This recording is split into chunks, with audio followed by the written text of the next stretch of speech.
ಮೊದಲನೇದಾಗಿ ಎಲ್ಲರಿಗೂ ವರಮಹಾಲಕ್ಷ್ಮಿ ಹಬ್ಬದ ಶುಭಾಶಯಗಳು. ಇವತ್ತು ವಿಶೇಷವಾಗಿ ನಮ್ಮ ಕರ್ನಾಟಕ ರಾಜ್ಯಾದ್ಯಂತ ಎಲ್ಲ ಅದ್ದೂರಿಯಾಗಿ ನಾವು ವರಲಕ್ಷ್ಮಿ ಹಬ್ಬನ ಆಚರಣೆ ಮಾಡ್ತಾರೆ. ಅದೇ ರೀತಿ ಇವತ್ತು ನಮ್ಮ ಹುಟ್ಟು ಅಂಜಿನಪ್ಪ ಅವರು ಇವತ್ತು 49 ವರ್ಷ ತುಂಬಿ ಇವತ್ತು ಹುಟ್ಟುಹಬ್ಬ ಆಚರಣೆ ಮಾಡ್ಕೊತಾ ಇದ್ದಾರೆ. ಈ ವರಲಕ್ಷ್ಮಿ ಹಬ್ಬ ಹಾಗೂ ಅವ್ರ ಹುಟ್ಟುಹಬ್ಬ ಎರಡು ಒಂದೇ ದಿನ ಬಂದಿರೋದ್ರಿಂದ ಮನೆಯಲ್ಲಿ ಇವತ್ತು ಸತ್ಯನಾರಾಯಣ ಸ್ವಾಮಿ ಪೂಜೆಯನ್ನು ಮಾಡಿ, ಅದೇ ರೀತಿ ಎಲ್ಲ ಸ್ನೇಹಿತರು ಸುತ್ತಮುತ್ತಲಿನ ನಮ್ಮ ಮುಖಂಡರುಗಳು ಎಲ್ಲ ಬಂದು ಅವರ ಹುಟ್ಟುಹಬ್ಬದ ಶುಭಾಶಯಗಳನ್ನು ಕೋರಿ ಸಿಹಿ ಹಂಚುವಂಥ ಒಂದು ಕಾರ್ಯಕ್ರಮ ಇವತ್ತು ಆಗಿದೆ. ಪುಟ್ಟು ಆಂಜನಪ್ಪ ಅವರು ಸುಮಾರು ವರ್ಷಗಳಿಂದ 30-40 ವರ್ಷಗಳಿಂದ ನಮ್ಮ ಜಾಲ ಹೋಬಳಿ ಭಾಗದಲ್ಲಾಗಿರ್ಬೋದು, ಈಗ ಶಿಡ್ಲಘಟ್ಟ ವಿಧಾನಸಭಾ ಕ್ಷೇತ್ರದಲ್ಲಿ ಸುಮಾರು ಕೆಲಸಗಳನ್ನ ಮಾಡ್ಕೊಂಬರ್ತಾ ಇದ್ದಾರೆ ನಿರಂತರವಾಗಿ. ಕಳೆದ ಚುನಾವಣೆಯಲ್ಲಿ ಕಡಿಮೆ ಅಂತರಗಳಿಂದ ನಾವು ಸೋಲನ್ನು ಅನುಭವಿಸ್ಬೇಕಾಯಿತು. ಮುಂದಿನ ದಿನಗಳಲ್ಲಿ 100% ಒಳ್ಳೆಯದಾಗುತ್ತೆ. ಅದೇ ರೀತಿ ಸಮಾಜ ರೀತಿಯಲ್ಲಿ ಎಲ್ಲ ಕಡೆ ಒಳ್ಳೆ ಕಾರ್ಯಕ್ರಮಗಳನ್ನ ಮಾಡ್ಕೊಂಬರ್ತಾ ಇದ್ದಾರೆ. ಅವ್ರಿಗೆ ದೇವರು ಇನ್ನೂ ಹೆಚ್ಚು ಆಯುಷು, ಆರೋಗ್ಯ, ಐಶ್ವರ್ಯ ಎಲ್ಲ ಕೊಟ್ಟು ಪ್ರಾಪ್ತಿಯಾಗಲಿ ಅಂತೇಳಿ ಎಲ್ಲ ಮುಖಂಡರುಗಳು ಎಲ್ಲರೂ ಬಂದು ಶುಭನ ಕೋರಿ ಇವತ್ತಿನ ದಿನ ಒಂದೊಳ್ಳೆ ರೀತಿ ವಿಶ್ ಮಾಡ್ಬಿಟ್ಟು ಹೋಗಿದ್ದಾರೆ. ಎಲ್ಲರಿಗೂ ಧನ್ಯವಾದಗಳು. Thank you.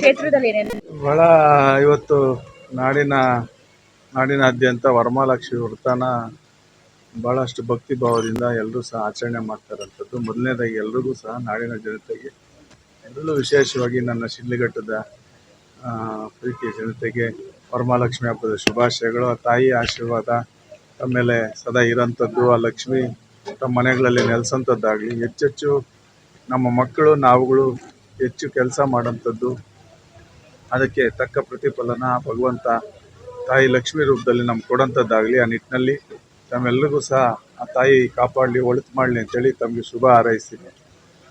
ವಿಶೇಷ ಇವತ್ತಿನ ದಿನವೇ ನನ್ನ ಜನ್ಮದಿನಾಚರಣೆ, ನನ್ನ ಮಗನ ಜನ್ಮದಿನಾಚರಣೆ ಸಹ ಆಗಿರೋಂಥದ್ದು.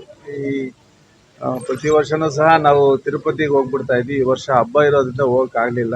ಆದರೂ ಇವೆಲ್ಲನೂ ಸಹ ಆಚರಿಸ್ಕೊಳ್ಳೋದು ಇವೆಲ್ಲ ನಾವು ದೂರ. ಏನೋ ಇವತ್ತು ವರಮಹಾಲಕ್ಷ್ಮಿ ಹಬ್ಬದ ದಿನದಂದು ಸತ್ಯನಾರಾಯಣ ಸ್ವಾಮಿ ಪೂಜೆನ ನಮ್ಮ ಸ್ವಗೃಹದಲ್ಲಿ ಇವತ್ತು ಮಾಡ್ತಾ ಇರೋದರಿಂದ ನಾವಿಲ್ಲಿರೋಂಥದ್ದಾಗಿದೆ. ಅಲ್ಲಿಗೂ ಮೀರಿ ನಮ್ಮ ಅಭಿಮಾನಿ ಬಂಧುಗಳು ಸಾಕಷ್ಟು ಸೋಷಿಯಲ್ ಮೀಡಿಯಾದಲ್ಲೆಲ್ಲ ನನಗೆ ಅಭಿಮಾನದ ಒಂದು ಪ್ರೀತಿನ ತೋರಿಸ್ತಾ ಇದ್ದಾರೆ, ಹುಟ್ಟುಹಬ್ಬಕ್ಕೆ ಹಾರೈಸ್ತಾ ಇದ್ದಾರೆ. ಭವಿಷ್ಯದ ಶಿಡ್ಲಘಟ್ಟ ನಿರ್ಮಾಣ ಮಾಡೋಂಥ ನಿಟ್ಟಿನಲ್ಲಿ ಎಲ್ಲರೂ ಸಹ ಒಟ್ಟಾಗಿ ಹೆಜ್ಜೆ ಹಾಕೋಣ ಅಂತೇಳಿ ಒಂದು ಧೈರ್ಯನ ತುಂಬ್ತಾ ಇರೋಂಥದ್ದು ಮತ್ತು ಬಂದು ಶುಭ ಹಾರೈಸ್ತಾ ಇರೋಂಥದ್ದು. ಇವೆಲ್ಲನೂ ನೋಡಿದಾಗ ನಮಗೆ ಅವರ ಪ್ರೀತಿ ವಿಶ್ವಾಸನ ಉಳಿಸ್ಕೊಳ್ಳೋಂಥದ್ದು ಮತ್ತು ಅವ್ರನ್ನ ಜೊತೆಲಿ ತೊಗೊಂಡು ಹೋಗೋಂಥದ್ದು, ಒಂದು ಆರೋಗ್ಯವಾದಂಥ ಶಿಡ್ಲಘಟ್ಟನ ನಿರ್ಮಾಣ ಮಾಡೋದಕ್ಕೆ ಆ ಭಗವಂತ ನಮಗೆ ಶಕ್ತಿ ಕೊಡೋಂಥದ್ದು, ಆ ಜನಗಳ ರೂಪದಲ್ಲಿ ಮುಂದಿನ ದಿನಗಳಲ್ಲಿ ಒಳಿತಾಗಲಿ ಅಂತೇಳಿ ನನ್ನ ಒಂದು ಬಯಕೆ. ಆ ನಿಟ್ಟಿನಲ್ಲಿ ಜನ ಸಹ ಪ್ರೀತಿ ಅಭಿಮಾನ ತೋರಿಸ್ತಾ ಇದ್ದಾರೆ.